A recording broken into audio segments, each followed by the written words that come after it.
So we've got this discussion happening right now about Joe Rogan and artists pulling off of their music from Spotify in protest of Joe Rogan. So you've got artists jumping ship from Spotify saying they won't come back until Joe Rogan is gone, if my understanding is correct. And it's got me thinking about this free speech issue, and my iPad is about to die, so I thought I would go ahead and record this right now. I am, as a person, almost always on the side of free speech, except in very specific circumstances. I've posted about this, but I think even misinformation is something that, there's one thing to be said about purposeful misinformation, about someone just, actively trying to spread misinformation for a political gain or financial gain or something like that. That's one thing.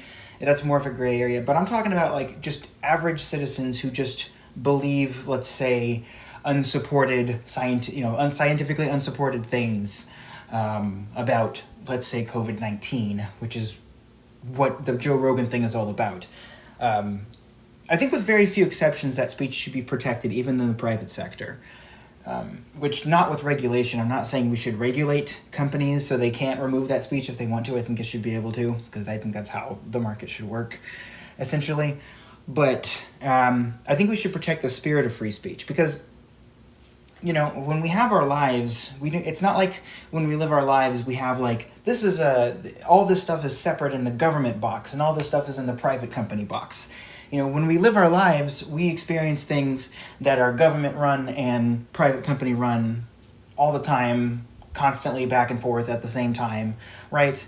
That's just how our lives work. You don't compartmentalize things in that way. And for the same reason that we should protect speech from the government, removing it, that's the same reason we should have speech protected in the private sector, even if not legally, right? We should protect the spirit of that, because it is the instrument of our democracy. It's the instrument of how we keep social change going that needs to be going. Free dialogue is the way that we exchange ideas and make sure that if there's something that's institutional and wrong, we can challenge it. That's and this happens all the time, right? When you're organizing politically, you make phone calls on phones that are owned by private companies. You post your beliefs and you post your organizing events and all that other stuff on social media owned by private companies. I'm pretty sure people don't want the government running everything, right? So, that's how it works. I think that's why it's important for private companies to do that and protect that speech,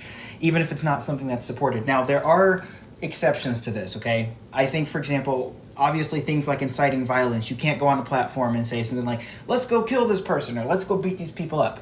It's imminent physical threat. You can't do that. That's not protected speech, and I don't think it should be protected on private platforms. Anyway, the whole idea of allowing free speech is that people have the ability to discern that most of the time, that the vast majority of people are going to have the ability to discern that information if they want to, right? So, for example, if we have a natural disaster going, and somebody wants to post a fake video about, here's where you can get help, or if someone wants to post a fake video about, here's how you do the Heimlich maneuver. We shouldn't allow that stuff, right? Because that's, again, imminent physical threat when there's no time for discernment, right? You can't look at that video. If someone's choking and you're looking up a video on the Heimlich, you don't want to sort through 50 fake videos, because that could just kill somebody, right? So in those scenarios, yeah, I think we should just not allow misinformation. Another avenue would be maybe information targeted at minors. People can use Facebook who are under the age of 18, so maybe for those people, misinformation should be outright censored. You should leave it up to adults to make those decisions, with those caveats, right? But with I made this point earlier, with misinformation, if the CDC or somebody is posting misinformation, that should obviously be met with much greater action, because the CDC is supposed to be a reputable source, right? That's a problem. Or even you could say a politician's purposely posting misinformation. That needs to be met with greater action. I'm not sure if that would be from the government or would be just from the platform. I don't know. That's obviously different. But if you have some random crazy pastor or Joe Rogan, someone who doesn't have any credentials, someone who's not supposed to be taken seriously, essentially, I don't know that we should just take that speech down. I think instead what we should do is just have some way of posting links next to it to show why it's wrong, or to do what Twitter does, which is, this claim is disputed, do what Facebook does, and have reputable links under it when someone talks about COVID. Because I think what's going to happen is, two things. You start to get into a gray area when it comes to questioning things and spreading misinformation, and sometimes information changes, and that's not to say conspiracy theories are going to turn out to be true or anything, but I mean, let's be real here. Like, COVID is a very hot button issue, and I think if you just go censoring things like that, it's just going to push people into darker spaces where there's not that same push and drive to have things corrected. That's why I really like it when they have links underneath the post that say this is disputed, but they don't take the thing down. And with COVID even, I mean, I don't think the vast majority of conspiracy theories are going to be right, and I don't think the vast majority of conspiracy theories in history have been right. But think about this, like the Wuhan lab leak, for example. That was something where, like a couple years ago, if you would have said that, people would have said that you were just batshit insane. And now that's something that's being considered, at least, by very serious minds. So, it's not like it's been confirmed, and because some people are saying, Wuhan's been confirmed. But it's something that's being looked into, right? And we could have easily just taken all that information down. Now, I will say, spouting misinformation when there's nothing to back it up is still not a thing you should do, right? And as crazy as I think most conspiracy theories are, I just don't like the idea of removing people's ability to dissent unless we have a very, very solid reason, imminent threat reason to do that. That's basically my position. And I've had people call this a more conservative position, which is weird to me because, I mean, if you say that this is a position that conservatives hold more often than people on the left, I think that's definitely true.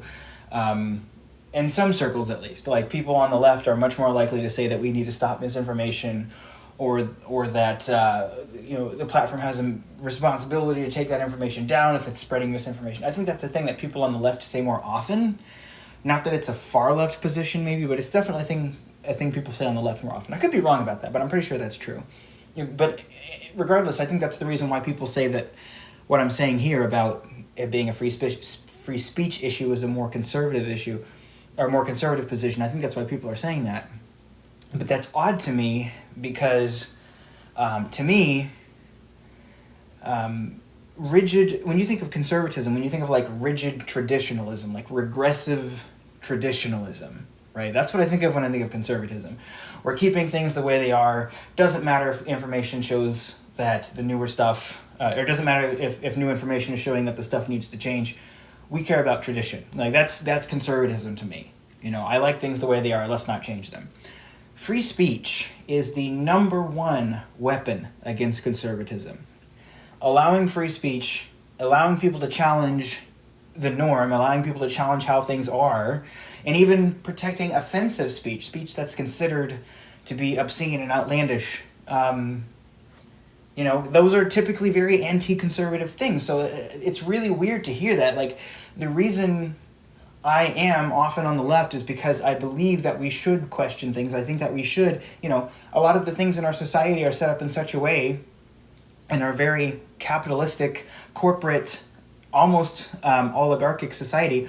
A lot of these institutions, I think, based on the evidence, are not functioning well, need to be changed. That's why I'm on the left about those things. And same thing with me saying that I don't like the idea of a company or a government just telling people, we've decided this is information that you can't say, or misinformation that you can't say, right?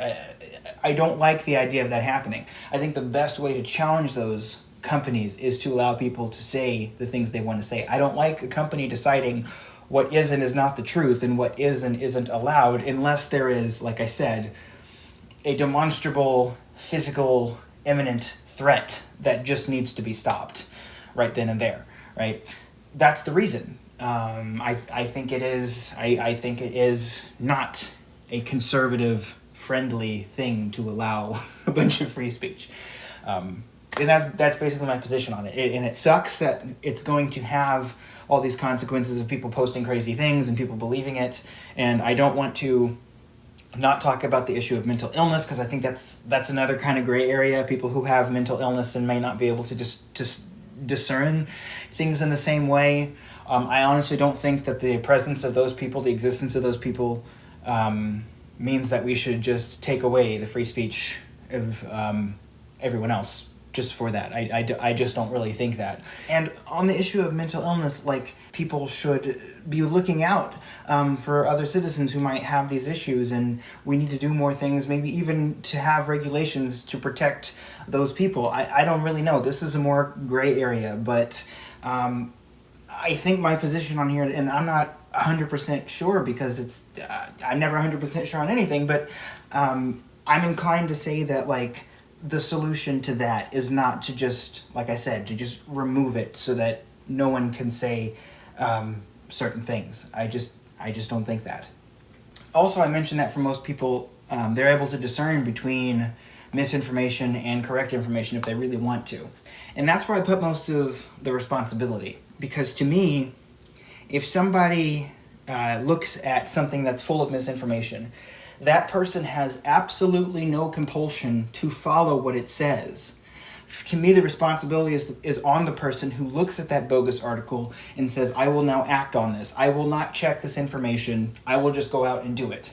Now, as I said earlier, if that information was posted purposely, that misinformation was posted purposely, that's kind of a more gray area. I don't really know what to do about that. I mean, we have laws that might regulate speech in such a way where people can't do that. I don't really know how to feel about those, honestly. I'm almost always going to lean more towards just protecting speech, freedom of the press, and freedom of speech. But again, like, if someone is just, like, if you're just on Facebook saying, like, hey, this is what I believe, and it's not backed up by science, like, 1,000 people can look at that, and 1,000 people can say, okay, I'm not going to do anything you just said, because I'm an independent thinking person and I'm going to reject what you said. That's how free speech works. You can say what you want, but other people have the freedom to not only reject what you said, but say other things back that counter what you just said. Right? So that's where I put the responsibility. So I don't, like, people saying that misinformation causes harm. If we're talking about people who might not have the ability to discern, that's a separate issue that I talked about before. But I think, by and large, for the vast majority of people, the misinformation is not what's doing the harm. The misinformation is a step in that harm. The real harm comes when people read the misinformation and act on it and don't check it. Don't use their discernment. Don't use their education. Don't understand for whatever reason. I mean, we have people who are adults who have lived their entire lives and do not put thought into the fact that, hey, maybe not everything I read on Facebook is correct. Hey, not everything I read or everything I see on the news, on cable news, is correct. That's the thing that people should know. So that's why I say, like, the solution is not just to ban people from saying the wrong thing. The solution is to do what Facebook and Twitter do when they're not censoring it, and they're just saying, like, hey, this claim is disputed, or hey, here's how you look through sources. Like, here's some better education to show people how to comb through these sources and find correct information. The solution is not to just take it away from everyone so they can't say it. Anyway, that's my position on that. I hope that helps clear everything up. And let me know what you think. And thanks for listening.